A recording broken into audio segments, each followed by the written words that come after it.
hoy vamos a ver estrategias y cosas que el enemigo hace, como le dije, para sacarnos de carrera a través de la historia del éxodo del pueblo de Israel. ¿Okay? Que a la misma vez, mientras estudiaba, veía que había unas similitudes con la parábola del sembrador de Jesús.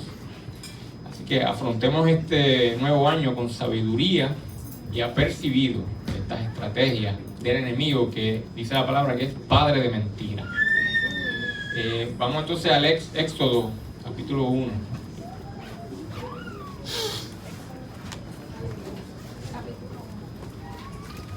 Entonces sabemos que entró a Egipto luego de toda esa historia de José.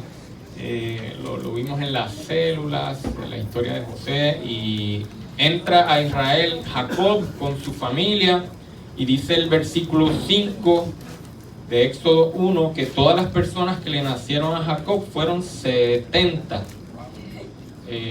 entendiéndose su esposa, su hijo y nietos, todo el que entró a Egipto eran 70, porque José ya estaba en Egipto. Y murió José y todos sus hermanos y toda aquella generación. Y los hijos de Israel se fructificaron, multiplicaron y fueron aumentados, fortalecidos en extremo. Y se llenó de ellos la tierra de Egipto. Entre tanto se levantó sobre Egipto un nuevo rey que no conocía a José, y dijo a su pueblo: he aquí, el pueblo de los hijos de Israel es mayor y más fuerte que nosotros. Ahora pues seamos sabios para con él, para que no se multiplique y acontezca que viniendo guerra se vaya con nuestro enemigo y pelee contra nosotros, se nos vaya. Entonces pusieron sobre ellos comisarios de tributos que los molestasen con carga. Edificaron para Faraón las ciudades de almacenaje, Pitón y Ramesés.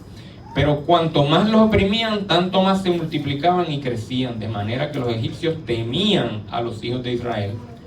Y los egipcios hicieron servir a los hijos de Israel con dureza, y le amargaron la vida con servidumbre dura en hacer barro, ladrillo y toda labor de campo, y en todo servicio que los obligaban con rigor. Entonces, recordemos que Dios lleva al pueblo de Israel, o a esa familia de Jacob, la lleva a Egipto con un propósito de preservarles la vida en un tiempo de que no había alimento en la tierra, y multiplicarlo. Y ese propósito se cumplió, pero nosotros vemos en la palabra que hay una lucha constante entre el reino de Dios el reino de las tinieblas. Y siempre el reino de las tinieblas está buscando cómo obstaculizar, entorpecer los planes del Señor. Entonces, lo que comenzó como una herramienta para preservar la vida de llevar el pueblo a Egipto, luego se convirtió en una atadura para ellos y en esclavitud. Pero recordemos que esa familia de Jacob tenía un destino, tenía un propósito, tenía una promesa, y ellos no estaban ajenos a eso. ¿Qué le había dicho Dios a Abraham? En tu simiente serán benditas todas las familias de la tierra. Eso se lo dijo en Génesis 22:18. Se lo dijo luego a su hijo Isaac en Génesis 26:4. Y se lo dijo a Jacob 3 generaciones. Génesis 28:14, la misma frase: en tu simiente serán benditas todas las familias. ¿Okay? Esa es una promesa. Y en esos 400 años, desde que se les dijo eso a Abraham y ellos estuvieron en Egipto, por la tradición oral, esa promesa se había pasado de generación en generación. O sea que ellos tenían una palabra sobre sus vidas. Y también el hecho de que iban a ser esclavos, Dios se lo advirtió a Abraham. En Génesis 15:13, él le dijo: ten por cierto de que tu descendencia morará en tierra ajena y será esclava allí, será oprimida 400 años, pero a esa nación que los haga, a la cual servirán, yo la juzgaré, y después de esto saldrán con gran riqueza. O sea que ellos ya tenían una alerta de lo que iba a pasar. Pero, ¿qué vemos aquí? Que cuando ese pueblo empezó a multiplicarse, el faraón les puso tarea, los puso como esclavos, y por esa opresión y esa constante tarea, el pueblo como que se durmió, vamos a decir, había en cierto modo olvidado esa promesa y estaban viviendo sin esperanza. El esclavo no tiene mucha esperanza, ¿no? Y voy entonces ahora a repasarle la palabra del sembrador, que está en Mateo 13. El Señor Jesús nos dijo esta enseñanza. He aquí el sembrador salió a sembrar. Mientras sembraba, parte de la semilla cayó junto al camino. Vinieron las aves y la comieron. Parte cayó en pedregales, donde no había mucha tierra, y pronto brotó, porque no tenía profundidad de tierra, pero saliendo el sol se quemó esa planta, porque no tenía raíz. Y otra parte cayó entre espinos. Los espinos crecieron y la ahogaron. Pero parte cayó en buena tierra y dio fruto al 160 y 30 por uno. Recordando que el Señor está haciendo esa analogía de que la semilla del sembrador es la palabra que cae en diferentes terrenos siendo nuestro corazón, nuestra mente, y que tiene diferentes resultados. Él luego la va explicando. Luego en ese mismo capítulo, Mateo 13, en el 19, él le explica a sus discípulos: mire, cuando alguno oye la palabra del reino y no la entiende, viene el malo y arrebata lo que fue sembrado en el corazón. Ese es el que fue sembrado junto al camino. O sea que esa primera estrategia que el enemigo va a hacer, que la palabra no haga raíz en ti, que no la entiendas, que no la recuerdes, ¿okay? Especialmente lo que Dios dice de nosotros, quiénes somos, ¿okay? Nosotros somos, recordemos, seres hechos a imagen y semejanza de Dios. Esto no es cualquier cosa, ¿verdad? Aún con nuestras diferentes personalidades y gustos y todo, todos tenemos algo en común. Somos hechos a imagen y semejanza de Dios. Y cuando estamos en sus manos, haciendo su voluntad, somos peligrosos para el reino de las tinieblas. Un arco en las manos de alguien que no sabe, un arco y flecha no sirve para mucho, pero en las manos de un experto arquero es muy peligroso. Y el enemigo sabe eso y no le agrada. Por lo tanto, sabe el potencial que tenemos, nos tiene miedo. Entonces, fíjense lo que pasó en Egipto. El pueblo seguía creciendo y los egipcios tuvieron miedo de ellos, porque veían su potencial, veían la bendición que tenían, y al tener los miedos, ¿cuál es la estrategia? Oprimir y hacerte sentir inferior. Porque ¿cómo es que le tenían miedo pero terminaron siendo esclavos de ellos? Porque jugaron con su psiquis, ¿verdad? Le hicieron ver que eran inferiores, los sometieron a tareas y los durmieron con exceso de tareas. Entonces ahí está esa primera estrategia del enemigo. ¿Y cuál es nuestra respuesta? Nunca permitamos que nuestro tiempo y nuestras energías estén tan comprometidas con las tareas, con el trabajo, que no pensamos en nada más.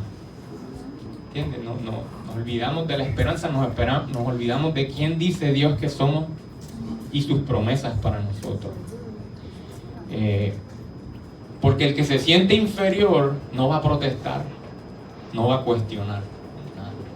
Lamentablemente el pueblo de Israel cayó en eso por cientos de años, en ese sentido de inferioridad. Hemos identificado patrones así en nuestras vidas, en temporadas. Qué peligroso, ¿verdad? Y el problema es que mientras más te hundes ahí, más difícil salir. A veces solo la misericordia de Dios nos puede sacar y enviarnos a alguien, como Dios le envió a Moisés. Pero no podemos olvidar que en esta vida estamos para dar fruto, no solo para existir. Continuemos en Éxodo. Ya vimos esa primera estrategia, ¿no? Hacerte sentir inferior para que olvides quién eres, olvides las promesas que el Señor nos ha dado. ¿qué hizo luego? En el 15, ¿verdad? Éxodo 1:15. Dice, y habló el rey de Egipto a las parteras de las hebreas, una de las cuales se llamaba Cifra y otra Fua.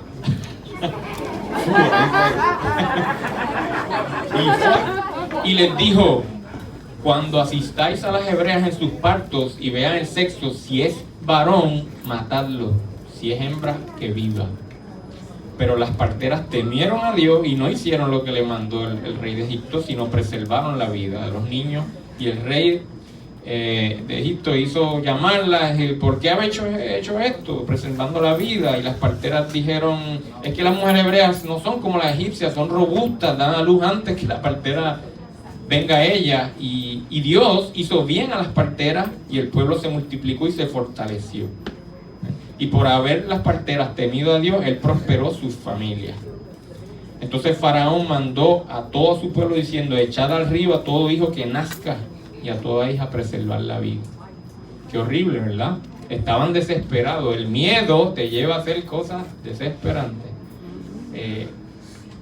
Y el enemigo va a tratar de eliminar tu descendencia. Porque ve que trata de amedrentarte, pero aún así sigue creciendo en el Señor y Él va a ir contra tu descendencia. No solo la descendencia de tu física, también la descendencia en que has sembrado palabra, tú, ¿verdad? Espiritualmente, descendencia espiritual. El enemigo va a evitar, va a buscar que no nos multipliquemos.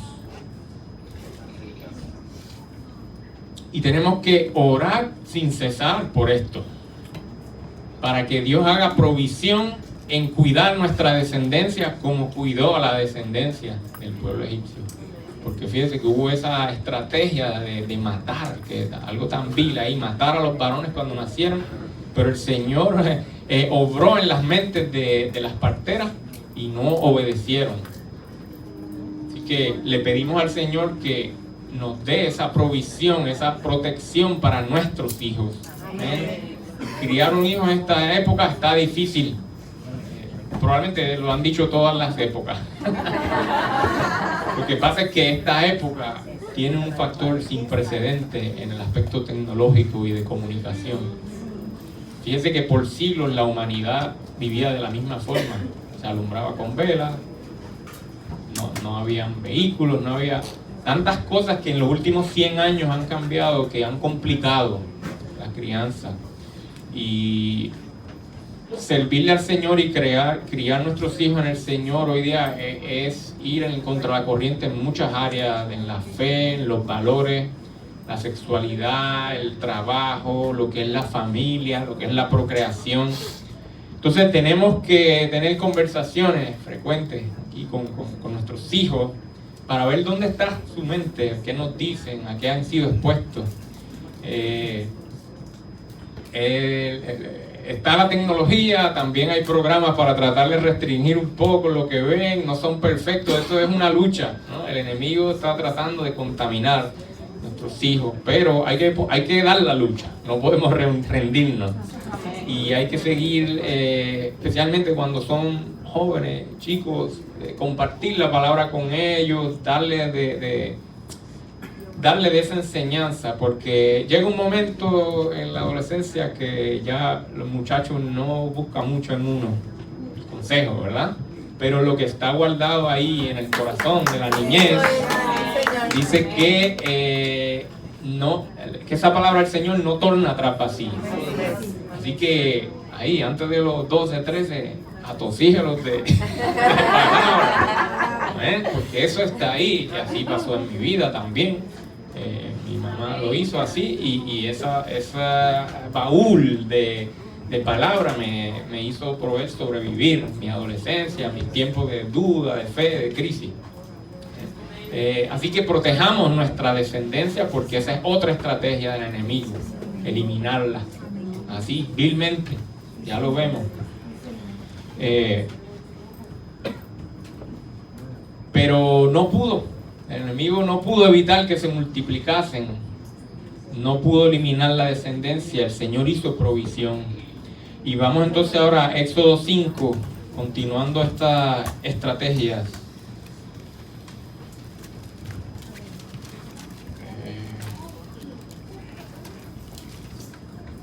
Moisés y Aarón entraron, en el versículo 1, a la presencia del faraón y le dijeron: Jehová Dios de Israel dice así: deja ir a mi pueblo a celebrarme fiestas en el desierto. Recordemos que Moisés fue enviado a Egipto a sacar ese pueblo, ¿verdad? Una liberación. Y ocurrió cuando a Dios le dio la gana de hacerlo. ¿Okay? Dios fue el que convocó a Moisés, le dijo: vas ahora a ir allá, regresa a donde él se crió. Y le hicieron esa propuesta al faraón: mira que necesitamos irnos para adorar a Dios. Y Faraón respondió, versículo 2: ¿quién es Jehová para que yo oiga su voz y los deje ir? Yo no conozco a Jehová, ni tampoco dejaré ir a Israel. Y ellos dijeron: el Dios de los hebreos nos ha encontrado. Iremos ahora camino de 3 días por el desierto y ofreceremos sacrificios a Jehová. El 4: entonces el rey de Egipto dijo: ¿por qué hacéis cesar al pueblo de su trabajo? Volved a vuestras tareas. Y dijo también Faraón: he aquí que el pueblo de la tierra es mucho y vosotros les hacéis cesar de sus tareas. Y mandó Faraón aquel mismo día a los cuadrilleros del pueblo que lo tenían a cargo y a sus capataces, diciendo: de aquí en adelante no daréis paja al pueblo para hacer ladrillo como hasta ahora, que vayan ellos mismos y recojan la paja, y les impondréis la misma tarea de ladrillo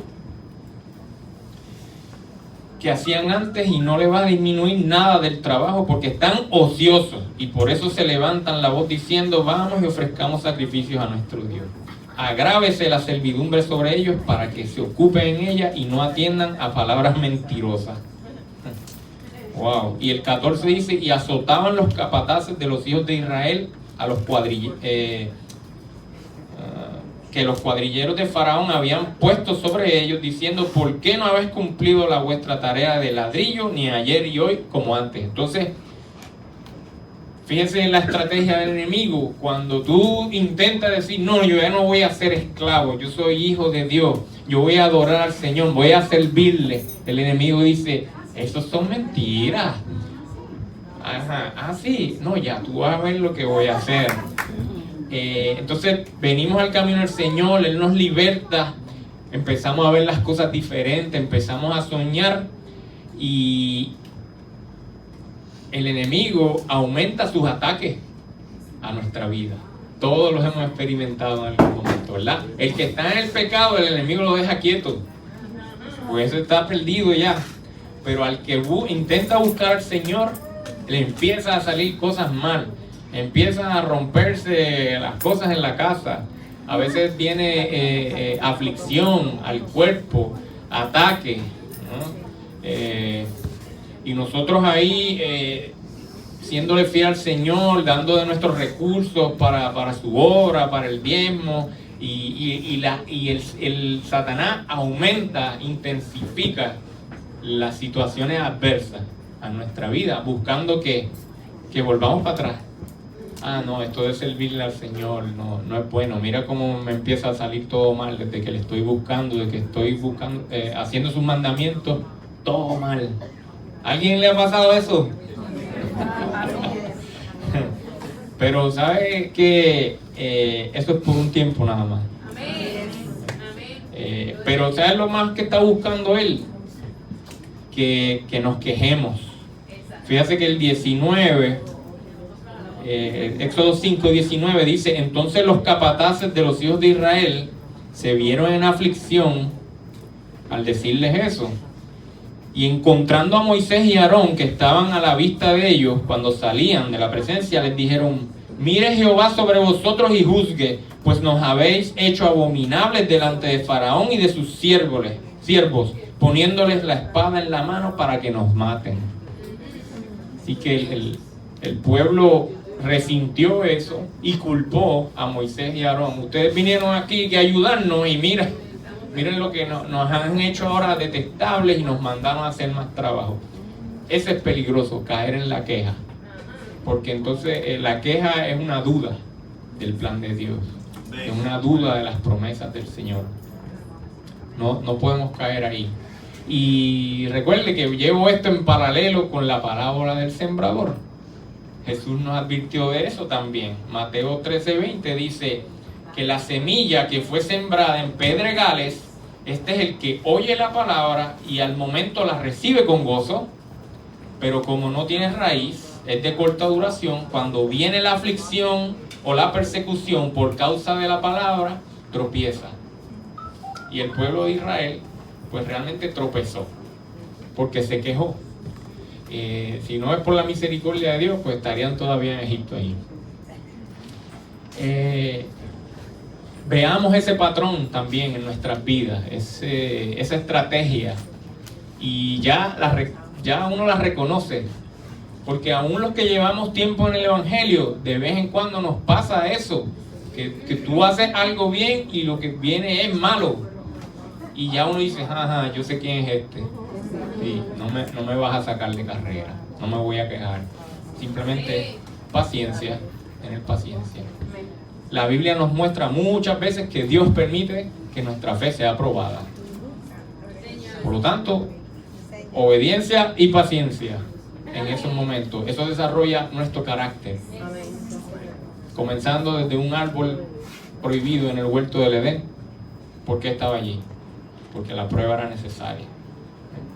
Entonces nuestra meta es mantenernos firmes sabiendo que esa prueba va a terminar. Así que segunda estrategia del enemigo, ya sabemos cómo enfrentarla. Sin queja, con paciencia, con obediencia. El Señor nos dará fuerza. Próxima, Éxodo 10. Ustedes saben lo que pasó en Egipto, que empezaron a venir las plagas. El Señor Dios trabajando con el corazón de Faraón y empezaron a venir estas plagas en consecuencia de que no los dejaban ir. Y miren esta estrategia que es sutil. Éxodo 10:7 dice: entonces los siervos de Faraón le dijeron, ¿hasta cuándo será este hombre, hablando de Moisés, un lazo para nosotros? Deja ir a estos hombres para que sirvan a su Dios. ¿No sabes que Egipto está destruido ya por las plagas? Y Moisés y Aarón volvieron a ser llamados ante Faraón, el cual les dijo, andad, servir a Jehová vuestro Dios. ¿Quiénes son los que van? Moisés respondió, vamos a ir todos, los niños, las mujeres, viejos, nuestras hijas, ovejas, todo, porque es una fiesta que tenemos solemne para Jehová. Y él les dijo, ¿cómo los voy a dejar ir a vosotros y a vuestros niños? Mira cómo está el mal delante de vuestros rostros. No va a ser así. Id ahora vosotros, los varones, y servir a Jehová. Pues esto es lo que vosotros pedisteis. Y los echaron. Entonces, ¿cuál era la voluntad de Dios? Que el pueblo saliera completo. ¿Y qué hizo el enemigo? Decirle, está bien, pero vayan los hombres nada más. ¿Esto es lo que Dios pidió? No. Entonces el enemigo trata de proponerte que entregues solo ciertas áreas de tu vida, ¿okay? Pero otras no. Es decir, que le sirvas a media. Y esa oferta es tentadora, porque parecería que estamos obedeciendo, pero no es así. El Señor quiere todo de nosotros. Y hasta que no tenga todo, el todo de nuestras vidas, las cosas no van a ir bien. Y qué tremendo ese testimonio de Aloma, donde fue, el Señor fue sacando áreas de su vida. Ahora entrega esto.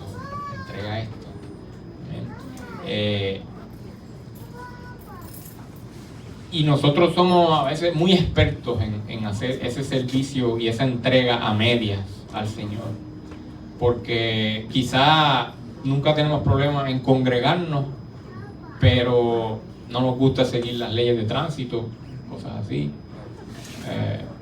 Las leyes del país que vivimos son para respetarlas, es parte del testimonio del cristiano. Eso está en Romanos 13, lo puedes repasar ahí. Y unas no nos gustan. Cuando este tema es sensitivo, pero ¿cómo se llama esto? Asistencia de la familia, asume. Eso nadie debe tener un problema ahí con eso. Porque es parte de nuestro testimonio.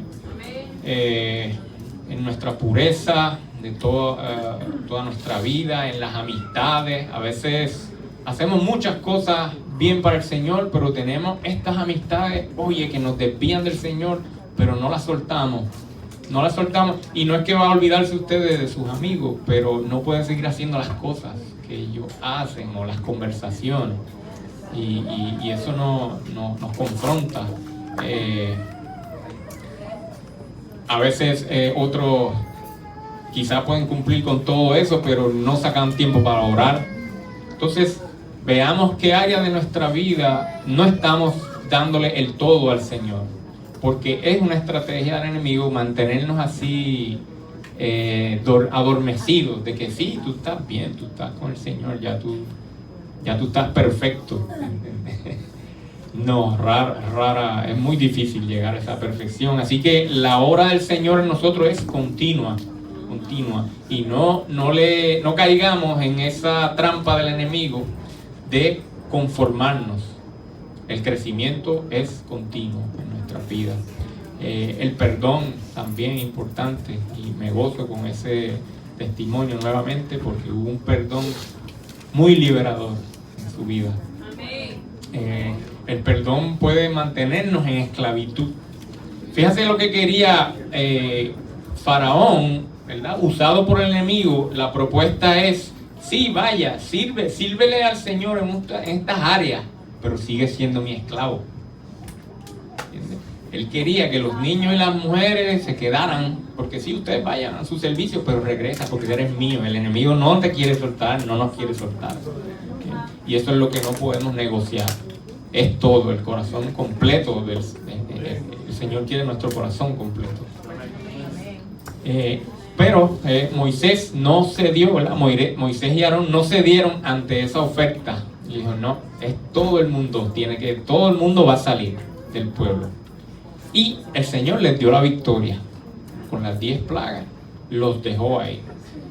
Y no solo eso, sino, según decía la profecía, el pueblo tuvo tanto miedo el pueblo egipcio tuvo tanto miedo de los israelitas por las 10 plagas, siendo la última devastadora con la muerte de los primogénitos, que ellos dijeron: aquí vamos a morir todos, lárguense y toman un billete de 100, lo que sea. Dice que le dieron muchas riquezas. ¿Por qué creemos que luego en el desierto pudieron construir un tabernáculo con tanto oro y tantas cosas? Porque ellos salieron de allí con la riqueza de Egipto. Así que tuvieron esa liberación al no ceder. Imagínense si hubieran cedido a que solo los varones salieran a adorar, pues todavía estarían allí de nuevo como esclavos. Entonces el enemigo no pudo con esa estrategia tampoco. Vamos a ver la próxima, Éxodo 14.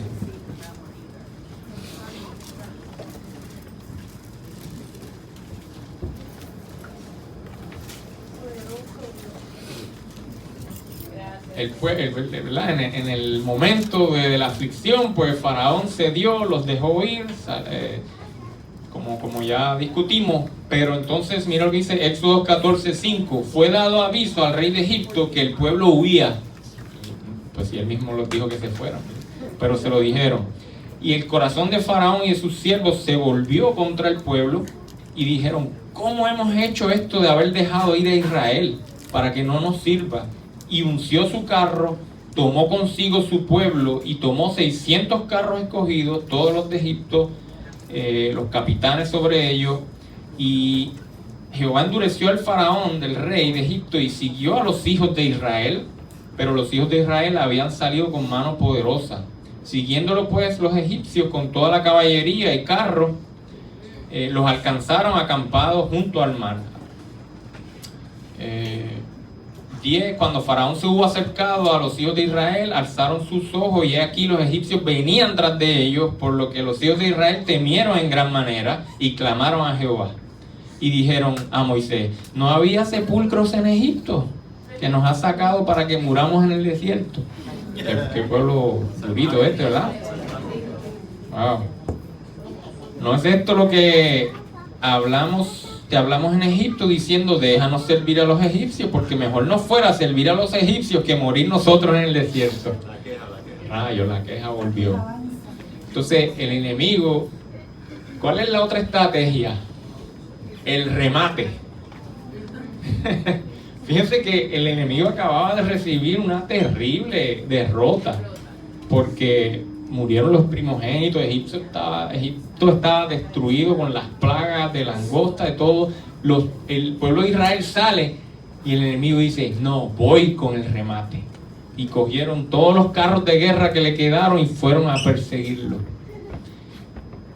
Una vez experimenta una liberación en tu vida, una victoria, el enemigo muchas veces va a intentar volver a someterte a esclavitud y sobre todo a miedo. Oye, y lo logró, porque dice que los israelitas temieron en gran manera. Te da un ascenso en el trabajo y una semana después tienes una citación de recursos humanos porque hay una querella contra ti. Y tú dices sin causa, ¿verdad? Sin saber algo malo que tú hiciste.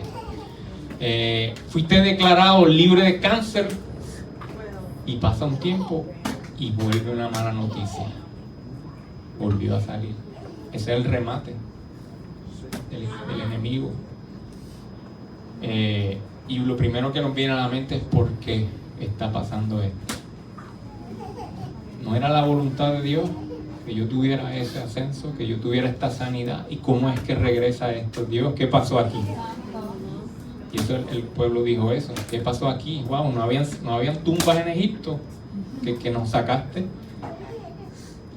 Hay que guardar el corazón de no tener esa mentalidad.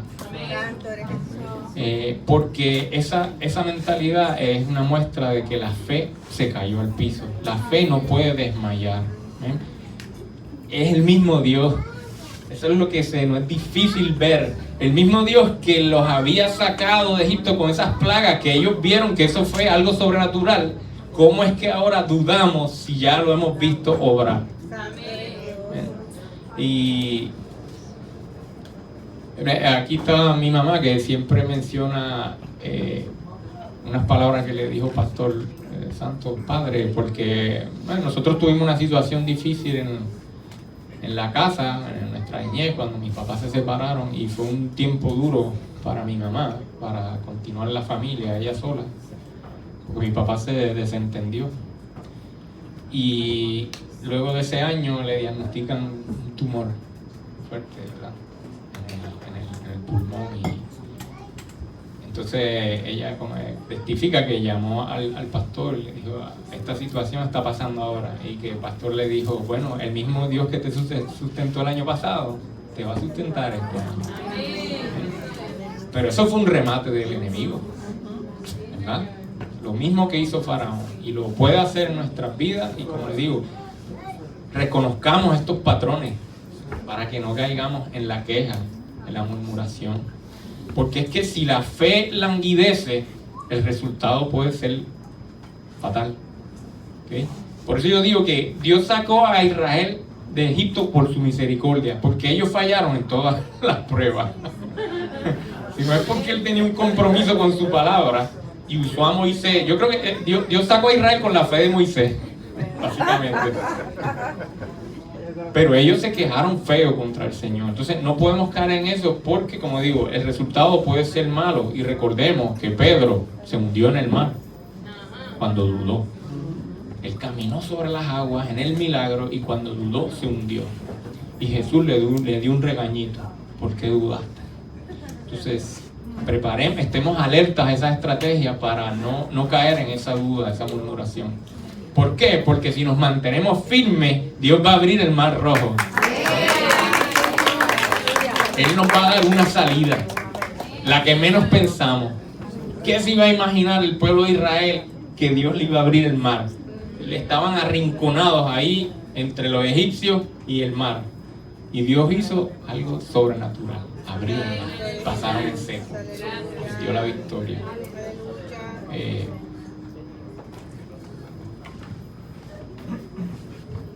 Vamos entonces a la última estrategia que hemos visto.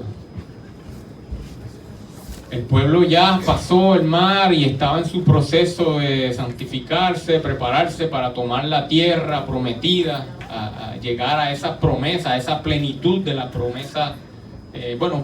Parte de la plenitud, porque la promesa de que las naciones serían benditas en ese pueblo se cumple en Jesucristo. Pero para que llegara ese proceso ellos tenían que primero retomar una tierra prometida, etcétera, como sabemos. Cuando ellos están en ese proceso, miren lo que sucede en Números 24.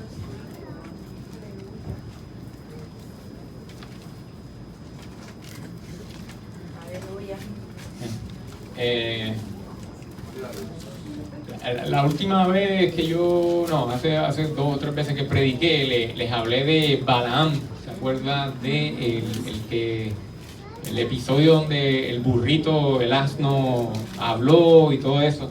Y yo les comentaba que Balaam pues era un individuo que escuchaba la voz de Dios, tenía ese don, vamos a decir, de sensiblemente, espiritualmente sensible a la voz de Dios, pero él no tenía un corazón recto para con Dios. Por eso Dios tuvo que hacer todo el asunto del asno hablando y todo para forzarlo a hacer algo, porque a Balaam lo habían contratado para que emitiera una maldición sobre Israel. Y Dios le torció el brazo para que emitiera una bendición en vez de una maldición. Y eso lo va a ver ahí en Números 23, 24, todo ese capítulo.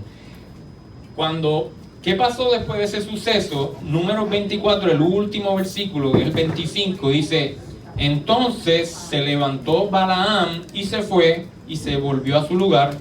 También Balac se fue por su camino. Balac fue el que lo contrató a él para la maldición. Y uno dice, bueno, pues ya se rindió. Pero no fue así.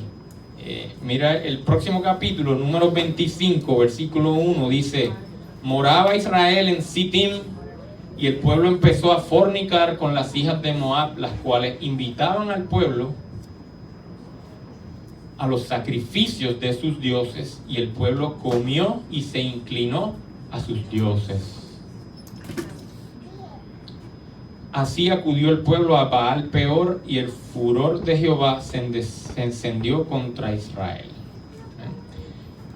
Eso que pasó ahí, que el pueblo empezó a contaminarse con los dioses de las naciones que se supone que ellos echaran de ahí. Y dice que tuvo que ver con que los varones empezaron a relacionarse con las mujeres de esa área. Y uno dice, ¿eso fue un descuido nada más? Fue una estrategia, y eso lo ve, una estrategia del enemigo. Porque más adelante, en Números 31:16, dice que ese mismo Balaam fue el que incitó o le aconsejó a las mujeres de Moab que hicieran eso, que fueran y sedujeran a los hijos de Israel. ¿Para qué? Para ganar su corazón y que terminaran adorando a los dioses. Eso lo puede ver en Números 31:16. Dice que Balaam aconsejó a las moabitas que hicieran eso. Así que fue una mezcla. El enemigo usó la estrategia de la seducción y combinada con el pecado del pueblo, porque los varones también pudieron haber dicho no, pero cayeron ante la trampa. Y esa estrategia lamentablemente tuvo éxito muchas veces en el pueblo de Israel. Se supone que ellos tomaran control de esa tierra completa, pero al contrario hicieron pacto con las naciones y se contaminaron con sus dioses. El mismo rey Salomón, con toda su sabiduría, su pecado de idolatría vino porque dice que se unió con amor a mujeres extranjeras que servían a otros dioses, y terminó él complaciéndolas y haciéndole estatuas de esos dioses en Israel, que fue fatal. Voy a leerles Jueces capítulo 2. El próximo, después está Números, Deuteronomio, Josué, Jueces capítulo 2, del 1 al 3. Dice: el ángel de Jehová subió de Gilgal a Boquim y dijo: yo los saqué de Egipto y los introduje en la tierra de la cual había jurado a vuestros padres, diciendo: no invalidaré jamás mi pacto con vosotros, con tal que vosotros no hagáis pacto con los moradores de esta tierra, cuyos altares habéis de derribar. Mas vosotros no habéis atendido mi voz, porque habéis hecho esto. Por tanto, yo también digo: no los echaré de delante de vosotros, sino que serán azotes para vuestros costados, y sus dioses les serán tropezaderos. ¿Okay? Hoy día no necesariamente adoramos aquí imágenes de palo y de piedra y de oro, aunque alguna gente lo hace todavía y se postra ante ella. La mayoría no, ¿verdad? Porque reconoce ya que una cosa creada por uno mismo no puede ser Dios de uno. Esa es la ironía. ¿Cómo es que algo que hicieron mis manos de yeso y lo pintaron, ahora yo me postro ante él y digo que es mi Dios? No. Pero sí, la sociedad tiene sus dioses: la fama, la riqueza, el placer. Esos son los dioses de la sociedad en que vivimos y con los que luchamos, de no ceder ante esos dioses y postrarnos ante ellos. Y eso fue también lo que nos dijo nuestro Señor Jesús cuando dijo: la semilla que fue sembrada entre espinos, este es el que oye la palabra, pero el afán de este siglo y el engaño de las riquezas ahogan la palabra y se hace infructuosa. Entonces el enemigo utiliza cosas que nos seducen, que apelan a nuestros sentidos, para hacernos caer en idolatría, como pasó con el pueblo de Israel, que se contaminó con estos dioses, y que perdamos la santidad, sin la cual nadie verá a Dios. Israel era un pueblo que Dios le había sido enfático en sus mandamientos de que Él era un espíritu, que no le hicieran ninguna imagen para representarlo, porque Él era espíritu. Y esto hace todo el sentido del mundo. El creador de todo esto es algo sublime. Hoy día nos hace sentido, pero en aquellos tiempos, el tener un Dios que nadie veía, que cuando ibas al templo no había nada para adorar allí, era como aburrido. Era como absurdo y aburrido, ¿verdad? Todas las naciones con sus dioses así bien extraños, llenos de oro, y se postraban. Y Israel: ¿y cuál es tu Dios? No, es que Él es invisible. Qué porquería. Me imagino, ¿verdad? Que ellos se sentían inferiores. ¿Cómo que tu Dios no es nada? Qué cosa, ¿verdad? Para nosotros hoy hace sentido. Pero no solo eso, esas otras naciones tenían sus dioses así bien extravagantes y extraños, y mucho del culto era idolatría. ¿Cómo se llama? Prostitución idolátrica. Frente a esas estatuas tenían relaciones y todo eso. Era parte del servicio, del culto que le hacían. Y nosotros acá que es invisible. ¿Y cómo la adoran? No, matamos animales y eso. ¿Entiende? Estoy tratando de transportarnos a esa época, porque nosotros luchamos con esas mismas cosas.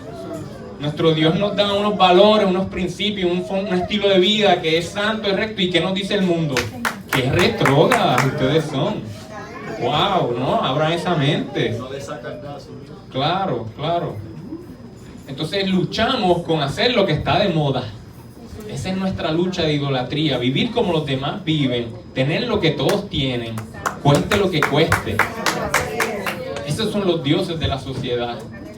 Entonces, lo importante de la advertencia de Jesús en la parábola es que Él nos dice que esa riqueza, esa fama, es un engaño. ¿Verdad? Jesús nos dijo que el engaño de la riqueza ahoga la palabra. Es una carnada para desviarnos. Pero sabemos que el fin de muchos estilos de vida o de esa riqueza obtenida ilegalmente es muerte. Cada día escuchamos quiénes son los que mueren en esta sociedad últimamente. Los jóvenes. Los jóvenes mueren baleados porque se metieron a vender droga en un lugar que no era. O mueren en choque porque compraron el estilo de vida de beber y manejar. O sea, Mira cómo el enemigo está usando eso hoy día para eliminar nuestra descendencia. Todos nuestros comportamientos e ideas tenemos que someterlos a la palabra de Dios y sus mandamientos para saber si es correcto o no. Oye, y esto es diario, yo mismo me tengo que aplicar esto también. Espérate, esto que estoy haciendo aquí, me estoy desviando, estoy perdiendo mi santidad. ¿Ven? Entonces, un detalle importante en esta parábola del sembrador es que esa parábola en lo que se enfoca es en el resultado, no en el proceso. Me explico.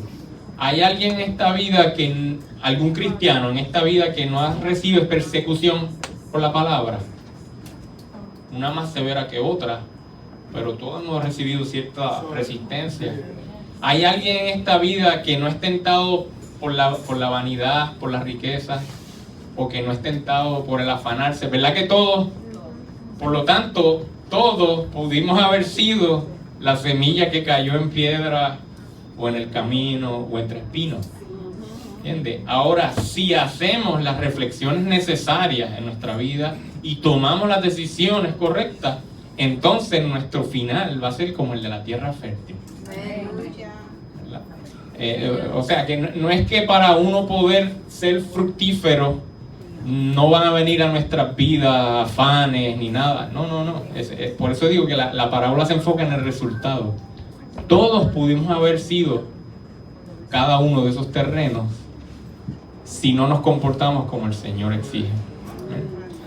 Y para cerrar este mensaje, pues el versículo me lo dio David. David, you gave me this text yesterday, so for the closing, which is good. No charge. No charge. Mira, me lo dio de gratis. Está en 2 de Corintios 2:11. Dice Satanás, dice Pablo, para que Satanás no gane ventaja alguna sobre nosotros, pues no ignoramos sus maquinaciones. Y en eso estamos. Hoy estamos revisando, fíjate, el relato del Éxodo, que lo hemos escuchado muchas veces con otro enfoque, pero lo que el Señor me mostró fue, mira las diferentes estrategias del enemigo que utiliza para sacarnos. Esas son sus maquinaciones. Y si estamos apercibidos, el enemigo no va a ganar ninguna ventaja sobre nosotros. Ante todas estas estrategias, Dios siempre tiene una salida para nosotros. Dios siempre va a abrir el mar o algo. Pero busquemos su rostro y su sabiduría. Esa es la parte que nos toca. Estos pueden ser ciclos en la vida.